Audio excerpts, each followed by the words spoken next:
Hello friends, welcome back again. तो आज इस वीडियो में मैं बात करने वाला हूँ आरआरबी जेई, जो आपके एग्ज़ाम कंडक्ट हुए हैं। 3 डेज़ चले हैं, ठीक है। 3 दिन चला है और 9 शिफ्टों में ये एग्ज़ाम हुआ, ठीक है भाई। डिफरेंट डिफरेंट शिफ्ट रहे हैं। कुछ शिफ्ट में थोड़ा सा क्वेश्चंस को घुमा के पूछा गया है, कुछ क्वेश्चंस हल्का सा इजी पड़ा है, बट मोर और लेस ज़्यादा फ़र्क नहीं है, थोड़ा बहुत है। तो वो आपका नॉर्मलाइजेशन में प्लस माइनस हो जाएगा। अब हम बात करते हैं, क्योंकि ये वीडियो मैंने कट ऑफ के लिए बनाया है, क्योंकि बहुत सारे स्टूडेंट्स जो हैं वो थोड़ा कंफ्यूज है कि मैं टीयर 2 की तैयारी करूं या ना करूं, या कोई नेक्स्ट एग्ज़ाम पे फोकस करूं। तो बात करते हैं कट ऑफ की। लेकिन कट ऑफ की बात करने से पहले मैं कुछ चीज़ें आपको बता देता हूं, जिससे आपको क्लियर कट कुछ आइडिया मिल जाए कि कट ऑफ किस हिसाब से बनता है।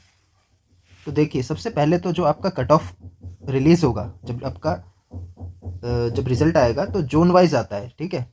जोन वाइज होगा, और ये जोन वाइज है। पहले जोन वाइज बनता है। अब जोन वाइज में भी सबके अलग अलग डिवीजन है, ठीक है, उस पर मैं बात करूँगा। देन डिपार्टमेंट वाइज, जो आपने पोस्ट सिलेक्शन आपने अपना प्रेफरेंस भरा होगा उस ऑर्डर से। देन आपका ब्रांच, कौन सा आपका ब्रांच, जैसे सिविल, मैकेनिकल, तो उन सब का अलग अलग कट ऑफ रिलीज़ होगा और थोड़ा सा नंबर्स वेरी करेगा। तो मैं सबसे पहले बात करता हूँ जोन वाइज, जो कि बहुत ही ज़्यादा इंपॉर्टेंट है कट ऑफ के लिहाज से। और ये वीडियो मैंने पहले भी बनाया था, जब आपका पोस्ट प्रेफरेंस चाहे आपने जोन सिलेक्शन किया हो, ठीक है। क्योंकि यहाँ पे बहुत ही ज़्यादा गैप हो जाता है।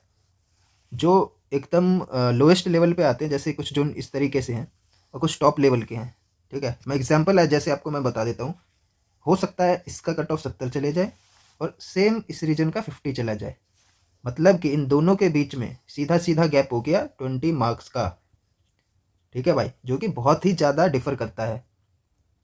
तो ये चीज़ मैंने पहले भी बताया था जिसको, कि जब आप फॉर्म भरें तो बहुत ही ध्यान से, अगर आप बहुत ही ज़्यादा कॉन्फिडेंट फील कर रहे हैं कि मैं किसी भी जोन से निकाल सकता हूँ, तो उस हिसाब से भरना है, ठीक है। और या तो आपकी पहली जॉब कहीं लग चुकी है और आप अपने स्टेट के करीब आ सकते हैं, उस हिसाब से भरने को बोला था मैंने।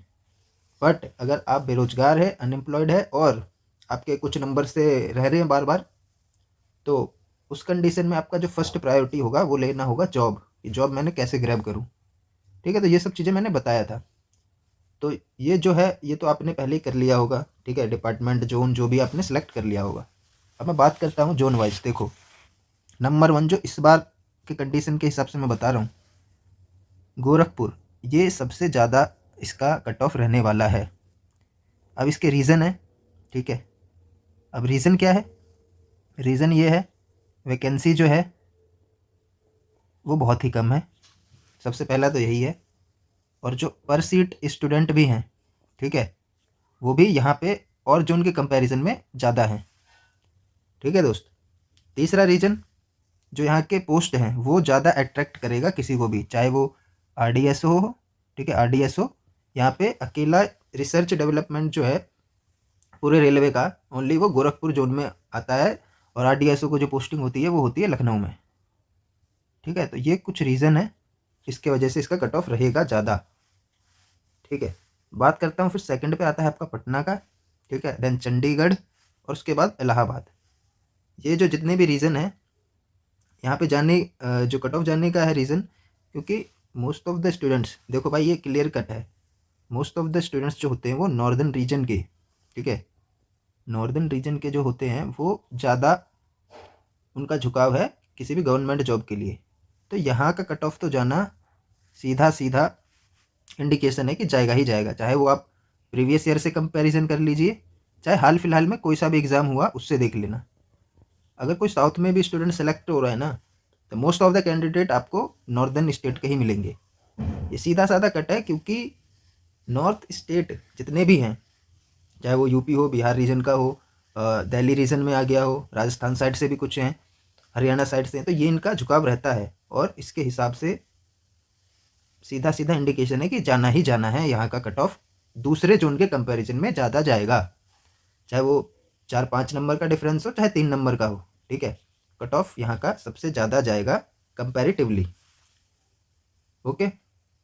अब मैं बात करता हूँ मॉडरेट जोन की, जो एवरेज जहाँ पे जाने वाला होगा, मतलब सेकंड नंबर पे इसका रहेगा। और सबसे बड़ी बात यह है मॉडरेट जोन की, मॉडरेट जोन में ये होता है कि सीटें ज़्यादा होती है, ठीक है, तो नंबर ऑफ़ कैंडिडेट्स भी ज़्यादा अप्लाई करते हैं। और वो जो नंबर ऑफ़ कैंडिडेट्स ज़्यादा अप्लाई करते हैं वो most of the students average ही होते हैं, ना कि टॉपर होगा एकदम, ठीक है।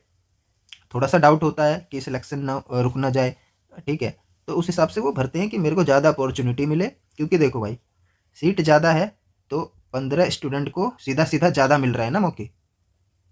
बात आ रही है समझ में? एक सीट की वजह से सीधा 15 बंदे क्वालिफाई कर रहे हैं, क्योंकि ये 15 टाइम सिलेक्शन होगा फॉर टियर 2 के लिए। तो यहाँ का भी कट ऑफ जो है यहाँ के कंपैरिजन से तो बहुत ही कम जाएगा, चाहे वो 5-6 नंबर का डिफरेंस हो, चाहे 6-7 का हो। ऐसे ही फिर मैं बात करूँगा लोएस्ट, तो सबसे जैसे प्रीवियस ईयर में भी देखा होगा आपने, तिरुवनंतपुरम, बेंगलोर, चेन्नई वगैरह के कट ऑफ कंपेरेटिवली कम गया था, तो वैसे इस बार भी होने वाला है, ठीक है। ये तो जोन वाइज हो गया। देन आपका आता है डिपार्टमेंट वाइज। अगर मैं डिपार्टमेंट वाइज की बात करूँ तो ये कुछ अट्रैक्टिव पोस्ट है रेलवे में, जो कि टॉपर्स बच्चे हो, चाहे जो बंदे कहीं पहले से ही ऑलरेडी जॉब में हो और वो अपने स्टेट के करीब आके ये सारे कुछ डिपार्टमेंट है उसको चूज़ जरूर करते हैं, ठीक है। अगर इनका इधर सिलेक्शन होगा तो वो पक्का ही पक्का आएंगे। तो इसलिए मैं इसका बता रहा हूँ कि डिपार्टमेंट में जो RDSO वगैरह, RTSO, DMS, design and drawing workshop, जो इन सब का कट ऑफ है ना, जो आपका नॉर्मल कट ऑफ बनेगा उससे 10 नंबर ज़्यादा मान के चलना, ठीक है। बात आ रही है समझ में? क्योंकि जो आपका टीयर 1 है ना, टीयर 1 में अगर आपने ये सभी पोस्ट के लिए क्वालिफाई कर पाया ना, तभी आप वो टीयर 2 में एलिजिबल रहेंगे। अब मैं एग्जांपल देता हूँ, जैसे DMS की कट ऑफ गई है 70, ठीक है, और RDSO का कट ऑफ गया 80, इसका कट ऑफ गया है 75। अगर आपके मार्क्स आ रहे हैं 77, तो आप क्वालिफाई करेंगे DMS पोस्ट के लिए, डिज़ाइन एंड ड्राइंग के लिए, ठीक है। RDSO की जितनी भी वैकेंसी होगी, चाहे आप टीयर 2 में कितना भी नंबर ले आएँ, आप इसमें ऑलरेडी रेस से बाहर हो चुके हैं। बात आई समझ में? तो इस हिसाब से आपका कट ऑफ बनता है।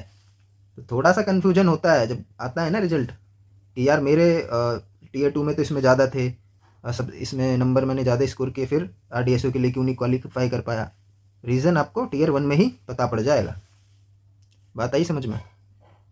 बाकी जो डिपार्टमेंट है, ट्रैक मशीन हो गया, पीवे वगैरह हो गया, ठीक है, SNT सिग्नल, इन सब के कट ऑफ कंपैरेटिवली इन सब जितना भी है ये पोस्ट, इनसे 5-6 नंबर कम रहने वाले हैं सीधा सीधा। अब मैं बात करता हूँ ब्रांच की। ये एक और मोस्ट इम्पॉर्टेंट क्राइटेरिया है।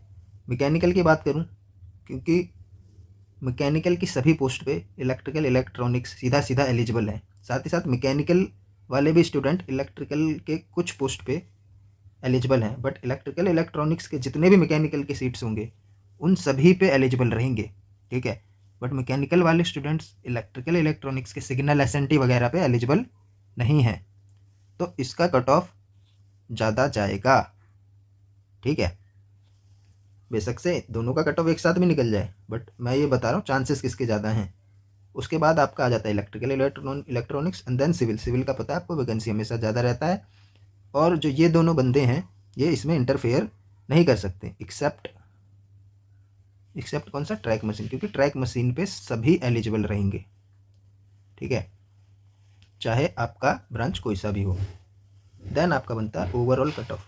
अब मैं सीधा सीधा बात कर रहा हूँ ओवरऑल कट ऑफ, चाहे वो जोन वाइज ले लो, चाहे डिपार्टमेंट वाइज ले लो, मतलब एटलीस्ट इतना आया तो आप कोई ना कोई से पोस्ट के लिए, जोन के लिए सेलेक्ट हो जाएंगे। UR की बात करूँ 60 to 65, ठीक है। अब ये जोन वाइज थोड़ा बहुत डिफर करेगा, ठीक है। मान के चलिए रॉ मार्क्स की बात बता रहा हूँ मैं, ठीक है, आफ्टर नॉर्मलाइज नहीं है ये, रॉ मार्क्स है ये, इसका ध्यान रखना। ये नहीं कि आपका रिजल्ट आया फिर आप उसमें बक रहे हैं कि नहीं नहीं इतना नहीं, ये तो बढ़ गया, जैसे 75 आ रहे हैं, नॉर्मलाइज होके 82 हो रहे हैं किसी के, तो उस हिसाब से नहीं कह रहा हूँ मैं। ये मैं कह रहा हूँ आपके जो रॉ मार्क्स हैं, ठीक है दोस्त। तो इसमें आप zone wise plus minus 4-5 number ले लीजिए, ठीक है, तो ये सिलेक्शन हो जाएगा एटलीस्ट इतना लाने पे। OBC का 60 ऐसे ही कंपेरेटिवली प्लस माइनस कर दो, जितना भी है 2-3 नंबर का फ़र्क पड़ेगा। 57 इससे कम ही जाएगा। AWS का कट ऑफ हाल फिलहाल में देखा गया OBC से कम ही जाता है। देन SC हो गया, फिर ST के कुछ स्टूडेंट्स हैं, तो इतने पे आपका मोस्ट ऑफ द चांस है कि सिलेक्शन हो जाएगा, मतलब आप क्वालिफाई कर जाएंगे फॉर टीयर 2। ओके दोस्त, तो ये जो मैं एनालिसिस किया हूँ वो प्रीवियस ईयर से कंपैरिजन भी किया। नंबर ऑफ़ वैकेंसीज कितने हैं, कितने बंदे अटैम्प्ट कर रहे हैं, ठीक है, और कहाँ पर सबसे ज़्यादा फॉर्म्स भरे गए, ठीक है, किसको कितना ज़्यादा अपॉर्चुनिटी मिलने के चांसेस हैं, उस हिसाब से ये मैंने कट ऑफ को एनालिसिस करके फिर बनाया है, ना कि ऐसे ही कुछ भी। तो ये मैंने आपको रीज़न भी बताया बाकायदा कि क्यों किसी रीज़न का कट ऑफ ज़्यादा जा सकता है, क्यों कम जाएगा, क्योंकि जो आपके डिपार्टमेंट है ना, जो आपका पोस्ट सिलेक्शन है वो बहुत ही ज़्यादा वेरी हो जाता है। अब मैं पिछले साल की ही बात करूँ, पटना रीजन की ही मैं बात कर लेता हूँ। यहाँ का कट ऑफ आई थिंक 75 के अराउंड गया था, 72 या 73 कुछ ऐसे ही। तो जो डीएमएस की पोस्ट थी उसका जो गया था आई थिंक 82 83 के करीब गया था, ठीक है। तो देखो कितना वेरी कर गया, समझ रहे हो। तो ये कुछ चीज़ें फैक्टर्स होते हैं। अब ये मैं टीयर 2 की भी बात करूँ तो देखो भाई, जिसका टीयर 1 अच्छा गया होगा, ठीक है, टीयर 1 जिसका अच्छा जाएगा वो सारे वैकेंसीज़ के लिए एलिजिबल रहेगा, ठीक है, जितना भी होगा, ठीक है, क्योंकि सभी को कर दिया ना उसने क्वालिफाई। इसको ज़्यादा चांसेस मिलेंगे, इसको ज़्यादा चांसेस मिलेंगे, तो टीयर 2 में भी इसके सिलेक्शन के चांस बढ़ेंगे। अभी मैं क्यों बता रहा हूँ, क्योंकि टीयर 1 में मोस्ट ऑफ द स्टूडेंट्स जो क्वालिफाई करेंगे वो नॉन टेक बैकग्राउंड के होंगे, ठीक है। बट कोई टेक्निकल स्टूडेंट जो काफ़ी टेक्निकल की ही तैयारी करता रहता है, वो बंदा अगर इधर क्वालिफाई कर लिया, वो एलिजिबल है किसी भी पोस्ट के लिए, वो टीयर 2 सीधा सीधा क्वालिफाई करेगा, सीधा सिलेक्शन ही लेगा वो। बात आ रही है समझ में। क्योंकि जो एलिमिनेट होने वाले होंगे ना बंदे, जो ठीक ठाक टेक्निकल नॉलेज रखते हैं, वो इधर ही हो जाएंगे। आई बात समझ में। यहाँ पे तो चांस ही नहीं मिलेगा, सीधा सीधा फोड़ेंगे वो। इसीलिए मैंने पहले भी बताया था, टीयर 1 आपका बहुत ही ज़्यादा डिसाइडिंग फैक्टर रहता है। ओके भाई, तो ये मैंने आपको बता दिया। आप एक बार वीडियो ज़रूर देखना पूरा, और बंदों को भी ये शेयर करना, और साथ ही साथ कमेंट सेक्शन में ये भी लिखना कि आपने पेपर कौन से शिफ्ट में आपका पेपर था, और आपने कितने क्वेश्चन अटैम्प्ट किए हैं, और उसके चांसेस कितने हैं सही होने के, एक्यूरेसी कितनी रहती है आपकी जनरली। ठीक है दोस्त, तो वीडियो को समाप्त करते हैं। और आपको कोई सा भी टॉपिक पे वीडियो चाहिए तो आप कमेंट सेक्शन में ज़रूर लिखें, उसके बाद उस पर मैं वीडियो बनाने की कोशिश करूँगा। अगर आपके कमेंट सेक्शन में नहीं आएंगे कमेंट, तो मैं वीडियो बनाने का कोई फ़ायदा नहीं है, इसीलिए मैं इतने दिनों से कुछ पोस्ट भी नहीं किया वीडियो। Thank you. जिसने भी पूरा वीडियो देखा है तो लाइक शेयर सब्सक्राइब ज़रूर करें।